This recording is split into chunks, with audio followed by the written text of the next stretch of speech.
መጽሐፍ ቅዱስ ለልጆች ሙሴና ቀይ ባህር። ሙሴ የሚባል አንድ ሰው ነበር። እግዚአብሔር ሙሴን እስራኤላውያን ለ400 ዓመት በባርነት ተይዘው ከነበሩበት ከግብፅ ምድር እንዲያወጣ መርጦት ነበር።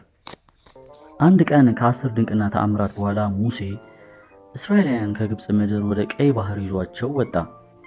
ግን ብዙም ሳይርቁ ግብፃውያን እስራኤላውያንን ተከተሏቸው።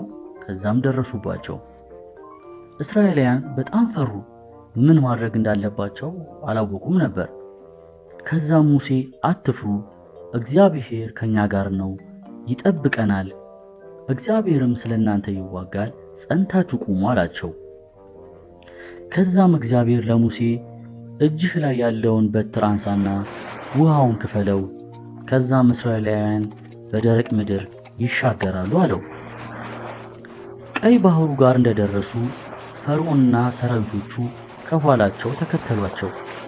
ሙሴም እግዚአብሔር እንዳነገረው ዱላውን አነሳ። ከዛም ቀይ ባህር ተከፈለ፣ መሃሉም ደረቅ ሆነ፣ ዳርና ዳሩ እንደ ግድግዳ ሆነ።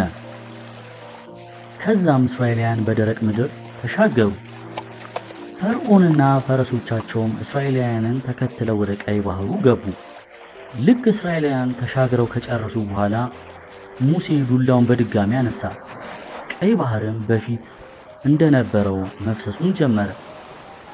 ግብፃውያንና ሰራዊቱ ሁሉም ሞቱ። በዛን ቀን እግዚአብሔር እስራኤላውያንን ከግብፅ እጅ አዳነ። እስራኤላውያንም ይህ የእግዚአብሔር ማዳንን ካዩ በኋላ እግዚአብሔርን ፈሩ እና በእርሱም ተማመኑ። እግዚአብሔር ሁልጊዜ ከእስራኤላውያን ጋር ነው። ይህ ታሪክ 3 ነገሮችን ያስተምረናል። አንደኛ ድፍረት፣ ሁለተኛ እምነት፣ ሶስተኛ የእግዚአብሔርን ኃይል።